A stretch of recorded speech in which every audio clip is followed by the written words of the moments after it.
Good evening friends, मैं रोहित प्रताप सिंह आप सभी का स्वागत करता हूं आरआर क्लासेस में। फ्रेंड्स, आज हम लोग पेपर 2 स्टार्ट करेंगे। ठीक है, वैसे टाइम कम है इसलिए मैं कोशिश करूंगा कि आज पूरा एक यूनिट कवर करूं, तो ये वीडियो काफ़ी लंबी होगी, तो बने रहना वीडियो में। ठीक है, तो स्टार्ट करते हैं सेकंड पेपर। तो सेकंड पेपर हमारा जो है साइकोलॉजिकल पर्सपेक्टिव ऑफ एजुकेशन। ठीक है, इसकी यूनिट फर्स्ट है शिक्षा, मनोविज्ञान और अधिगमकर्ता का विकास। ठीक है, तो यहाँ पे हम शिक्षा का अर्थ से शुरू करते हैं कि शिक्षा का अर्थ क्या है। तो शिक्षा के अर्थ की बात करें तो इन्होंने कहा है कि आंतरिक शक्तियों को बाहर की ओर लाना, मतलब हर व्यक्ति के अंदर जन्मजात कुछ शक्तियाँ होती हैं, कुछ प्रतिभाएं होती हैं जो कि उनको जानना पड़ता है और उनको बाहर निकालना ही शिक्षा है। शिक्षा के द्वारा ही उनको बाहर निकाला जाता है। ठीक है, गर्भ से लेके मृत्यु तक चलती है, मतलब बच्चा के गर्भ से लेके जब तक वो मर नहीं जाता तब तक वो जो कुछ भी सीखता है वो सब एक शिक्षा के अंतर्गत आता है। क्योंकि ये लगातार चलती है इसलिए इसे हम सतत प्रक्रिया भी कहते हैं। शिक्षा कैसी है? एक सतत प्रक्रिया, यानी कि लगातार चलती रहती है गर्भ से लेके मृत्यु तक। ठीक है, या कह सकते हैं गर्भ से लेके कब्र तक। ठीक है, शिक्षा वातावरण जन्य है। वातावरण जन्य मतलब शिक्षा जो होती है वातावरण से बहुत ज़्यादा प्रभावित होती है। मतलब अगर बच्चे को अच्छा वातावरण मिलता है तो वह अच्छा सीखेगा और जिस तरह का माहौल मिलेगा वैसे ही बच्चा सीख जाएगा। शिक्षा समायोजन करना सिखाती है। अगर कोई व्यक्ति शिक्षित है तो वो किसी भी परिस्थिति में आसानी से अपने आप को ढाल सकता है, अनुकूलित कर सकता है और समायोजन बिठा सकता है। लेकिन अगर एडजस्ट कर पा रहा है तो उसमें शिक्षा की कमी है। सर्वांगीण विकास, तो शिक्षा जो है वो सर्वांगीण विकास करती है ना। अब बात करते हैं मनोविज्ञान। मनोविज्ञान क्या है? देखो, मनोविज्ञान के अलग अलग टर्म हैं अलग अलग टाइम पीरियड में। ठीक है, देखो सबसे पहली बात कही तो सबसे पहले मनोविज्ञान को आत्मा का अध्ययन कहा गया था। मतलब आत्मा परमात्मा की बात कही गई थी तो वो बोला गया था कि वो मनोविज्ञान है। ठीक है, उस कॉन्सेप्ट को ख़त्म कर दिया, फिर मन की बात आई कि मन के अध्ययन को मनोविज्ञान कहा गया, फिर चेतना के। लेकिन वर्तमान समय में व्यवहार के अध्ययन को ही हम क्या कहते हैं? मनोविज्ञान कहते हैं। ठीक है, वर्तमान में क्या चल रहा है? मनोविज्ञान, व्यवहार के अध्ययन को ही मनोविज्ञान कहते हैं। ठीक है, मनोविज्ञान की 2 विशेषताएं हैं। ये मनोविज्ञान व्यवहार का विधायक विज्ञान है और प्राणियों के व्यवहार का जो अध्ययन किया जाता है, ठीक है, वो मनोविज्ञान है। शिक्षा और मनोविज्ञान का संबंध कैसा है? घनिष्ठ संबंध है। शिक्षा कैसा है? देखो, शिक्षा क्या है? व्यवहार परिवर्तन, मतलब शिक्षा के द्वारा ही हम व्यवहार में परिवर्तन करते हैं। कोई चीज़ सीखते हैं और उसमें फिर परिवर्तन लाते हैं, ये व्यवहार में परिवर्तन हो गया शिक्षा। मनोविज्ञान क्या है? मनोविज्ञान का सीधा संबंध व्यवहार के अध्ययन से है, तो दोनों का घनिष्ठ संबंध है क्योंकि मनोविज्ञान क्या है? व्यवहार का अध्ययन। ठीक है, शिक्षा मनोविज्ञान की बात करें, शिक्षा मनोविज्ञान, ठीक है, मतलब यहाँ देखो मनोविज्ञान में अध्ययन की बात हुई है ना, और शिक्षा यहाँ टर्म जोड़ दिया। अगर हम यहाँ टर्म जोड़ देते बाल मनोविज्ञान, तो मतलब क्या हुआ? बच्चे से रिलेटेड हम अध्ययन करते हैं ना, तो यहाँ शिक्षा जोड़ा है तो यहाँ पे हम शिक्षा की बात करते हैं कि शिक्षा के संपूर्ण क्षेत्र का हम अध्ययन करते हैं। ठीक है, मानव की क्रिया प्रतिक्रिया का अध्ययन करते हैं कि मानव कैसे क्या शिक्षा के क्षेत्र में कैसा सीख रहा है, क्या क्रिया कर रहा है, क्या प्रतिक्रिया कर रहा है। खोज, निरीक्षण एवं प्रयोग के आधार पर तथ्यों को एकत्रित करते हैं। जो शिक्षा मनोवैज्ञानिक होते हैं वो क्या करते हैं? तथ्यों को खोजते हैं और फिर क्या बोलते हैं, निरीक्षण प्रयोग करके फिर सिद्धांत और पद्धतियों का निर्माण करते हैं। ठीक है, तो ये हो गया शिक्षा मनोविज्ञान। अब बात करते हैं शिक्षा मनोविज्ञान की प्रकृति। तो शिक्षा मनोविज्ञान की प्रकृति कैसी है? तो शिक्षा मनोविज्ञान की जो प्रकृति है वैज्ञानिक और विज्ञान और सामाजिक विज्ञान दोनों है। ठीक है, अब देखो विज्ञान कैसे? वैज्ञानिक, इसे वैज्ञानिक बोल दो, कोई दिक्कत नहीं है। तो वैज्ञानिक कैसे? देखो ये टर्म बहुत ज़्यादा इंपॉर्टेंट है। देखो आपको हम बता दें कि इसमें ये टर्म बहुत इम्पॉर्टेंट है और ये टर्म बहुत इम्पॉर्टेंट है, ये पूरे इम्पॉर्टेंट है। ठीक है, और ठीक है, ये भी इम्पॉर्टेंट है। अब देखिए समस्या, देखो सबसे पहले क्या होता है, किसी मतलब वैज्ञानिक लोग क्या करते हैं, किसी को तथ्यों को परीक्षण करते हैं, निरीक्षण परीक्षण करते हैं, तभी उसका खोजबीन करके अगर वो सही आता है तभी उसको ना पारित कर, मतलब उसके सिद्धांतों को लागू करते हैं ना। तो पहले क्या करते हैं, पहले वो किसी एक समस्या को चुनते हैं, है ना, उसके बाद उसकी कल्पना बनाते हैं कि कैसा होना चाहिए, कैसा नहीं होना चाहिए, है ना, उसके बारे में। फिर उसके बारे में आंकड़े इकट्ठे करते हैं, फिर तथ्यों का विश्लेषण करते हैं। देखो, विश्लेषण और संश्लेषण की बात हमने शायद बताई है या नहीं बताई है, याद नहीं मेरे को, लेकिन बता देते हैं। विश्लेषण मतलब क्या होता है ये समझ लीजिए।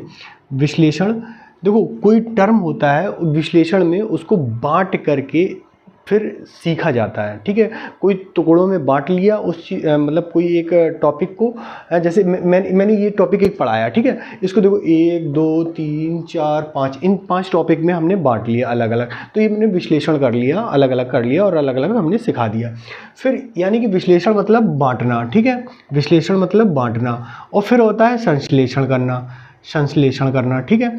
तो संश्लेषण करना क्या मतलब होता है कि जब हम पूरे कॉन्सेप्ट को समझ गए तो हमने फिर सबको इकट्ठा करके सीखा कि शिक्षा मनोविज्ञान क्या है, तो वो हमने फिर संश्लेषित कर दिया, फिर मतलब हो गया इकट्ठा करना, ठीक है। तो विश्लेषण मतलब बांटना, संश्लेषण मतलब इकट्ठा करना, ठीक है। तो वैसे ही तथ्यों को पहले तथ्यों को विश्लेषण किया जाता है, मतलब बांट के उनको देखा जाता है। फिर सामान्यीकरण किया जाता है, मतलब सामान्यीकरण का मतलब होता है इसके जो सामान्य जो सिद्धांत होते हैं उनको प्रतिपादित किया जाता है, ठीक है, सामान्य सिद्धांतों को प्रतिपादित किया जाता है। फिर इसका परीक्षण किया जाता है, ठीक है। यही एक आधार होता है विज्ञान का। ऐसा ही शिक्षा की जो प्रगति होती है वो वैज्ञानिक भी है, क्योंकि इसी पैटर्न पे भी हम लोग चलते हैं। देखो ये चले हैं क्योंकि उनकी कृतिया प्रतिक्रिया पे उन्होंने दिया, फिर उस पर प्रयोग किया, फिर सिद्धांत और नियम लागू किए, है ना। तो वैसे ही अब सामाजिक विज्ञान कैसे है, तो रीति रिवाज हो गए, नीति हो गई, परंपराएं हो गई, ये सारे जो सामाजिक जो मुद्दे होते हैं वो शिक्षा को कहीं ना कहीं प्रभावित करते हैं। इसलिए शिक्षा की जो प्रगति होती है वो हमारी वैज्ञानिक और सामाजिक विज्ञान दोनों होती है, ठीक है। चलिए अब बात करते हैं शिक्षा के मनोविज्ञान के क्षेत्र की। तो तीन प्रमुख ध्रुव हैं, कौन से, शिक्षार्थी, सीखने की प्रक्रिया और शिक्षक का शिक्षण व्यवहार, ठीक है। ये इम्पॉर्टेंट है, देख लेना। मनोविज्ञान के अंतर्गत तथ्यों का अध्ययन, मतलब मनोविज्ञान के अंतर्गत हम किन किन तथ्यों का अध्ययन करते हैं। देखिए, मानव का विकास मतलब हर अवस्था पे बच्चा क्या क्या कैसे कैसे उसका विकास होता है। जैसे शैशवावस्था हो गया, बाल्यावस्था हो गया, फिर किशोरावस्था, तो ये अवस्थाओं का अध्ययन करते हैं। अधिगम, बच्चा कैसे सीखता है ना, तो ये सारी मनोविज्ञान के। व्यक्तिगत भिन्नताएं, बच्चों में जो व्यक्तिगत भिन्नताएं हैं उनको कैसे दूर किया जाए, मतलब एक टीचर कैसे व्यक्तिगत भिन्नताओं को दूर करके सबको पढ़ा सके, ठीक है। उसके बाद व्यक्तित्व और समायोजन कैसे कर सकें, मानसिक स्वास्थ्य, मनोवैज्ञानिक प्रयोग, ये सारे अध्ययन है जो मनोविज्ञान के अंतर्गत आता है। बेसिकली ये आपके ऑप्शन में एमसीक्यू बन के आएंगे, तो उसमें से किसी एक पॉइंट को हटा, मतलब इनमें से कोई एक, देखो ये बहुत इजी आएगा। एक जो फोर्थ आपका रॉन्ग पॉइंट होगा वो आपको साफ साफ समझ में आएगा, ठीक है। ठीक है, फिर अध्ययन विधियां हैं कि कौन कौन सी अध्ययन विधियों को प्रयोग में लाया जाए जिससे शिक्षण कार्य प्रभावी हो सके। पाठ्यक्रम का निर्माण भी बहुत इम्पोर्टेंट होता है। मापन और मूल्यांकन करना कि कितना सीखा, क्या सीखा। वंशानुक्रम और वातावरण का इसमें क्या प्रभाव होता है, इसका भी हम मनोविज्ञान के क्षेत्र, शिक्षा मनोविज्ञान के अंतर्गत इसका अध्ययन करते हैं, ठीक है।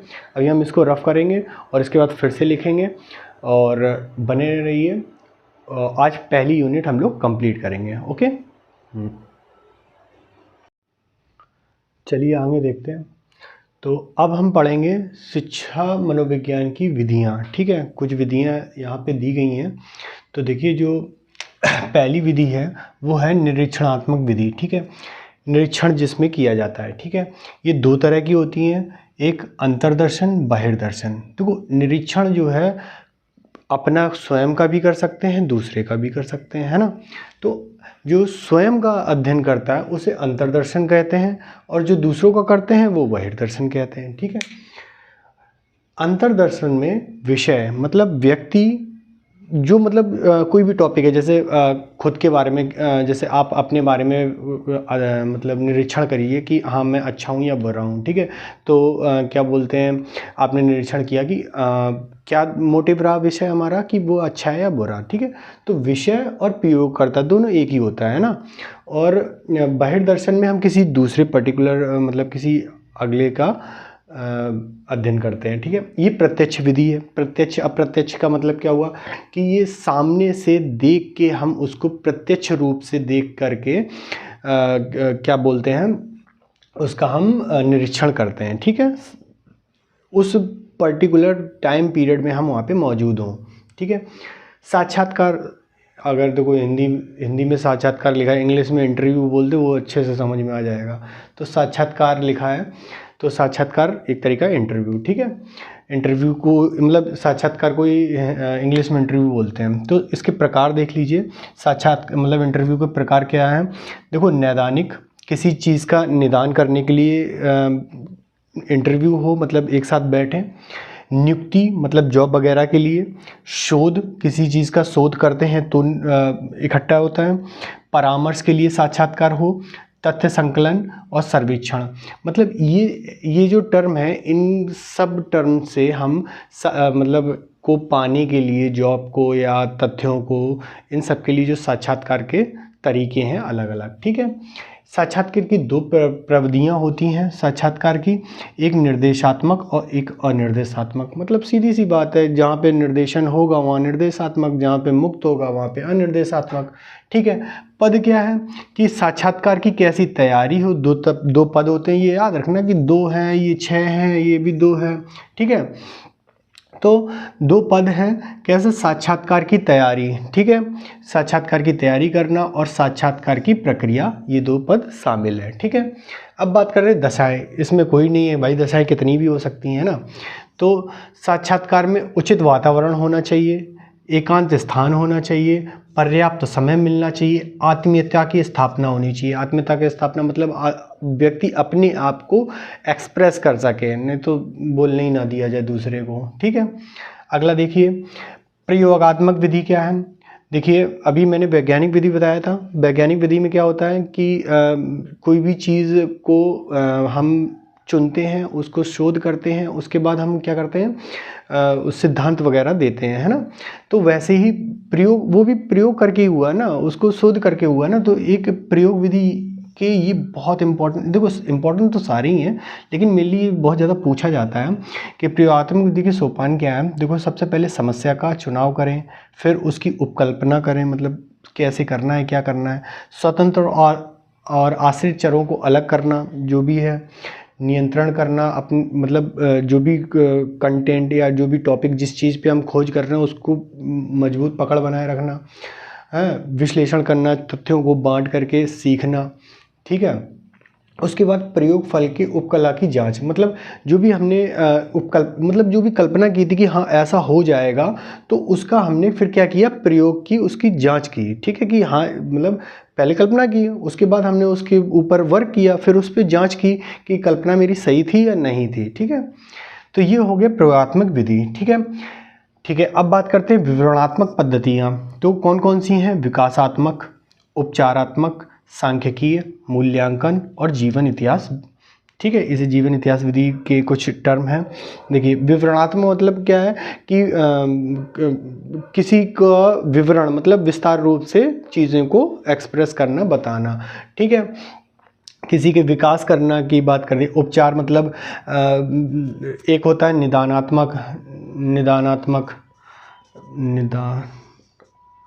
देखो क्या होता है, जब मूल्यांकन में हम लोग पढ़ते हैं कि सबसे पहले बच्चे का निदान किया जाता है, मतलब किसी समस्या का पता लगाना ही निदान कहलाता है, ठीक है। और उसके बाद हम क्या करते हैं, उपचारात्मक, मतलब फिर उसका उपचार करते हैं, ठीक है, उपचारात्मक हो जाता है। याद रखना, हमेशा पहले निदानात्मक आता है, फिर उपचारात्मक आता है, ठीक है। ये यहाँ का नहीं है, मतलब टेट वगैरह का है, तब का तब देखेंगे, ठीक है। सांख्यिकी, मूल्यांकन और जीवन इतिहास विधि के बारे में बता दें कि देखो कैसे विवरण, जीवन इतिहास यहाँ पे जैसे क्या बोलते हैं, किसी का विवरण करना है जैसे ऑटोबायोग्राफी वगैरह, तो जैसे सामान्य जानकारी, विशिष्ट जानकारी, उसकी क्या क्या उपलब्धियाँ हैं वो जानकारी, मनोवैज्ञानिक उसका मनोविज्ञान कैसा है, पारिवारिक कैसा है और उसके सामाजिक की समाज में उसकी कैसी प्रतिष्ठा है, इन सब की सूचनाओं से जीवन इतिहास विधि के मतलब विवरणात्मक पद्धति में जो एक टर्म है जीवन इतिहास विधि वो ज़रूरी है। ठीक है, ये भी इम्पॉर्टेंट है, आपका पूछा जाता है सबसे ज़्यादा। समाजमिति विधि मोरेनो ने दी थी, ठीक है, मोरेनो ने दी थी और उन्होंने अपने एक बुक थी जो उन्होंने लिखी थी, हु शैल सर्वाइव, ठीक है। इन्होंने एक बुक दी थी, उसमें दो क्या नाम है पद्धतियाँ दी थी समाज विधि की, एक समाज चित्र और एक समाज सारणी, ठीक है। ये दो पद्धतियाँ दी थी समाज विधि को निकालने की, ठीक है।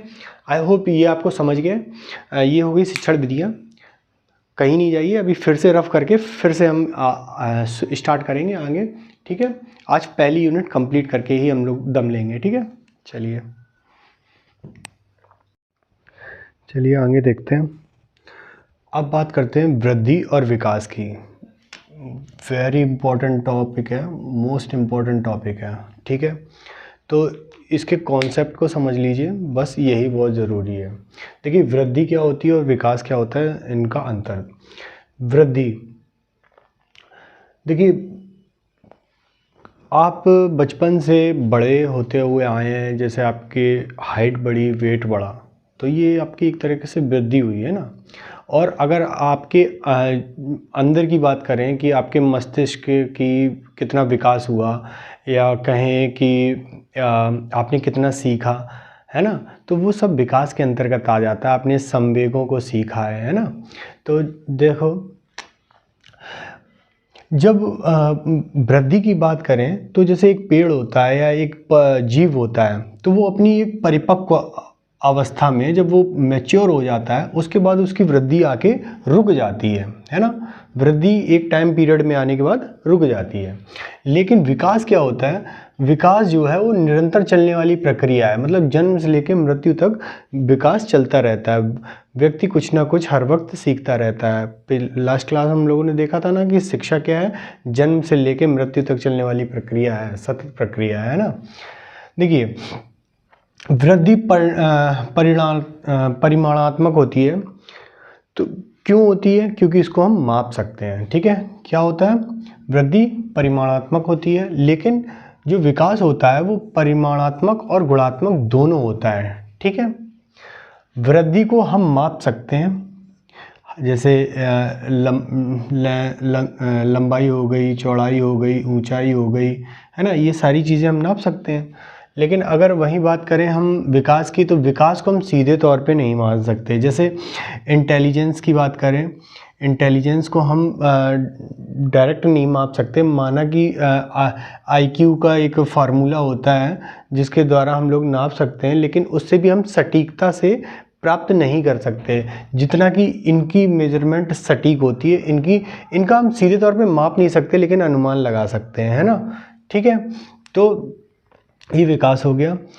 शरीर की संरचना या आकार बढ़ने को वृद्धि कहते हैं, ठीक है। जैसे बताया कि शरीर बढ़ता है और आकार बढ़ता है, वजन बढ़ता है, हाइट बढ़ती है, तो ये सब जो शारीरिक संरचना होती है उसकी वृद्धि जो होती है वो मतलब उसमें जो बढ़ना होता है वो वृद्धि कहलाता है। लेकिन अगर बात करें अभिप्रेरणा और अनुभव के फलस्वरूप होने वाले उत्तरोत्तर श्रृंखला का परिवर्तन, मतलब देखो उत्तरोत्तर मतलब बढ़ते क्रम में, ठीक है, ऊपर की ओर कि विकास जो है। अब देखो विकास क्या होता है, देखो एक यहाँ पे टर्म होगा, विकास में संवर्धन और ह्रास दोनों होता है। मतलब विकास क्या है, जैसे एक पैरामीटर है, विकास कभी ऊपर भी जाता है नीचे भी जाता है ना, इस तरह से रोटेट करता है। तो विकास जब इस तरह से रोटेट करेगा तो यहाँ पे तो इसका ह्रास हो रहा है ना, लॉस हो रहा है, यहाँ गेन कर रहा है ना। तो वही कह रहा है कि जब वो ऊपर की ओर जाने वाले चीज़ को ही हम क्या कहते हैं, उत्तरोत्तर श्रृंखला को ही विकास कहते हैं, ठीक है, ऊपर जाने को, ठीक है। और विकास में तो दोनों चीज़ें होती हैं, ह्रास और क्या बोलते हैं, संवर्धन, ठीक है। अब बात करते हैं वृद्धि होने से विकास हो भी सकता और नहीं भी हो सकता, सीधी सी बात है। अगर जैसे कोई बच्चा है, वो क्या बोलते हैं छोटा रह गया, मतलब कोई बच्चा है, ठीक है, अब उसका विकास होना ना होना उसकी हाइट वेट पे तो डिपेंड नहीं करता ना, है ना। और लेकिन विकास वृद्धि के बिना भी हो सकता है, क्या पता वृद्धि हुई ना, लेकिन काफ़ी ज़्यादा एजुकेटेड हो बच्चा, मतलब काफ़ी ज़्यादा तीव्र हो, तो उसका विकास ज़्यादा हो गया है लेकिन उसकी वृद्धि नहीं हुई है। लेकिन वृद्धि होने से विकास पे कोई असर नहीं पड़ता, ठीक है। विकास वातावरण और आनुवंशिकता पे आधारित होता है। वृद्धि का संबंध जो होता है वो संरचनात्मक पक्ष से होता है, जैसी संरचना मतलब आकार और वजन वगैरह से, है ना। और इसका जो विकास का संबंध होता है वो हमारा कार्यात्मक पक्ष से होता है।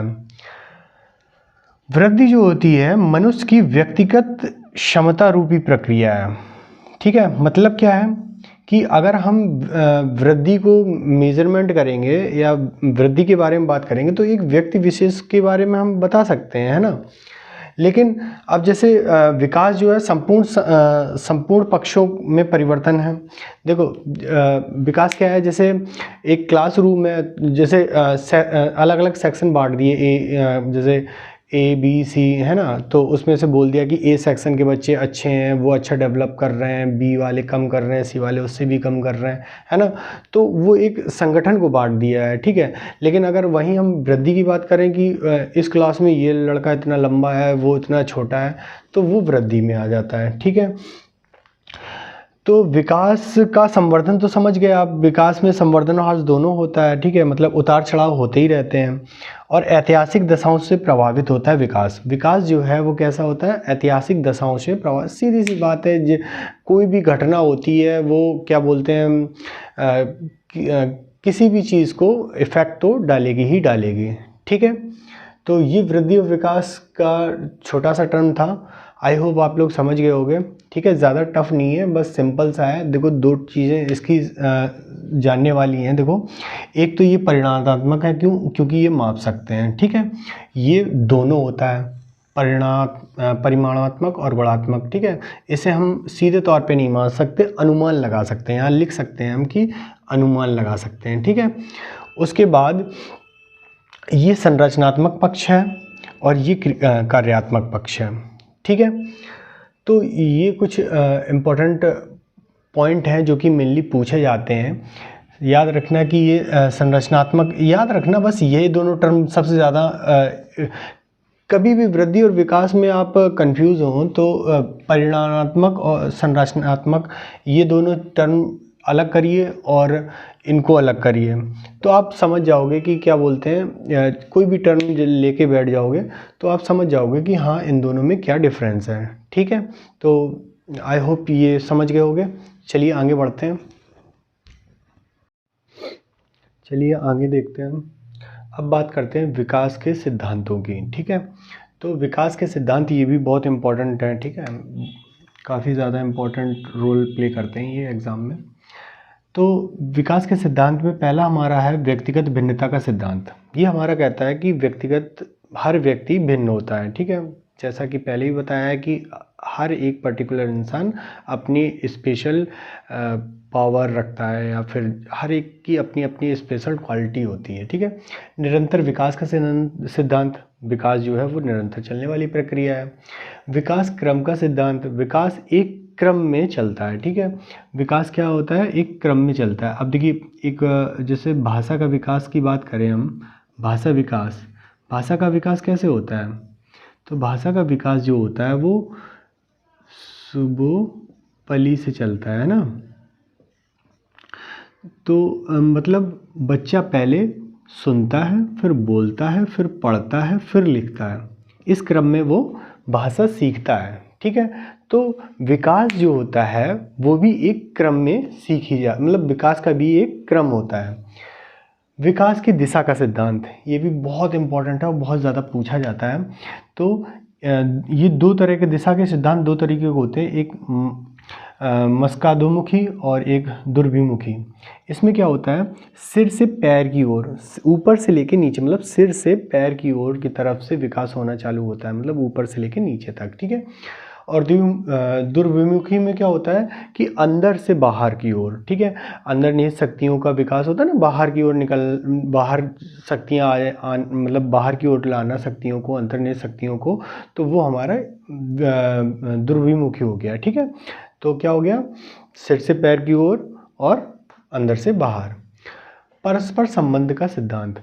परस्पर संबंध का सिद्धांत से मतलब ये है कि कोई भी क्रम है, जैसे ये, वो आपस में इंटरलिंक होता है, ठीक है। मतलब कि बच्चा मतलब पढ़ना लिखना पढ़ने को प्रभावित करेगा, पढ़ना बोलने को प्रभावित करेगा, मतलब सारी चीज़ें एक दूसरे को किसी न किसी तरीके से प्रभावित करेंगी, ठीक है। तो क्या होता है कि हर एक टर्म अपने आप में लिंक होता है, ठीक है। सामान्य से विशिष्ट प्रतिक्रियाओं का सिद्धांत। सिंपल है कि पहले व्यक्ति सामान्य सी चीज़ें सीखेगा, उसके बाद उसके अंदर विशिष्ट चीज़ें सीखे, मतलब गहनता। पहले तो सामान्य नॉर्मल हो गया, उसके बाद उसके अंदर फिर वो क्या बोलते हैं, गहन अध्ययन करेगा, विशिष्ट चीज़ों को जानेगा। तो वो ये हो गया कि स्टार्टिंग में नॉर्मल, फिर गहनता से उसका अध्ययन। समान प्रतिमान का सिद्धांत। समान प्रतिमान का सिद्धांत क्या कहता है कि जो जिस कैटेगरी में है वो उसी तरह से एक्ट करेगा या रिएक्ट करेगा। जैसे इंसान का बच्चा होता है तो इंसानों की तरह रिएक्ट करेगा, जानवर का बच्चा है जानवर की तरह रिएक्ट करेगा। जैसे क्या बोलते हैं, कोई भी एग्जांपल ले लो, हाथी का बच्चा है, हाथी की तरह ही रिएक्ट करेगा वो अपने समाज में, जिस तरह शेर का बच्चा है शेर की तरह रिएक्ट करेगा। तो हर एक प्राणी जो है वो अपने समान प्रतिमान की तरह रिएक्ट करेगा। वंशानुक्रम तथा वातावरण की अंतःक्रिया का सिद्धांत। देखिए, वंशानुक्रम और वातावरण बहुत ज़्यादा इम्पॉर्टेंट रोल रखता है विकास में, ठीक है। और सबसे इम्पॉर्टेंट पॉइंट ये है कि ये दोनों क्या है, ये दोनों गुणात्मक हैं। क्वेश्चन आ जाता है कि जो डेवलपमेंट है वो किस तरह से लिंक है एनवायरनमेंट और वातावरण में, हेरिडिटी एंड एनवायरनमेंट में, गुणात्मक है, योगात्मक है, ऋणात्मक है, इस तरह से क्वेश्चन पूछ लेते हैं। तो याद रखना गुणात्मक है, ठीक है। तो वंशानुक्रम आप जानते ही हैं कि क्या नाम है, पेरेंट्स से बच्चे में जाना जीन्स का, फिर उनके बच्चों में जाना जीन्स का ट्रांसफ़र जो होता है वो वंशानुक्रम हो गया। जो भी स्पेशल क्वालिटीज़ हैं वो ट्रांसफ़र होती रहती हैं। वातावरण जो कि हमें एनवायरनमेंट मिलता है वो, ठीक है। तो ये दोनों अंतःक्रिया का सिद्धांत, मतलब जब दोनों अच्छे से मिलते हैं तो मतलब वंशानुक्रम अच्छा होगा, वातावरण अच्छा होगा, तो बच्चा जाहिर सी बात है अच्छा बन जाएगा, ठीक है। तो ये रहा मतलब सिद्धांत। मैंने सोचा था कि यूनिट फर्स्ट कंप्लीट कर देंगे, लेकिन काफ़ी बड़ी है। मैं चाहता था तो करता, लेकिन कल विकास की अवस्थाएं हैं, ठीक है, शैशवावस्था, किशोरावस्था, बाल्यावस्था, तो वो एक बोर्ड पे कायदे से सेट करेंगे ताकि एक ही फॉन्ट में आप लोगों को समझ में आए, मतलब एक ही बोर्ड पे एक ही इमेज में आपको समझ में आ जाए तो बेहतर होगा। तो वो हम आपको कल कराएंगे, वरना एक यूनिट हम कंप्लीट करा देते, लेकिन अच्छे से समझ जाए तो बेहतर है, और वो आगे भी चल के आपको काम ही आने वाला है। तो आज की क्लास यहीं तक रखते हैं, ठीक है। आई होप क्लास अच्छी लगी होगी। अगर अच्छी लग रही हो तो प्लीज़ लाइक शेयर और सब्सक्राइब ज़रूर करें, ठीक है। तो फिर कल मिलते हैं। Thank you.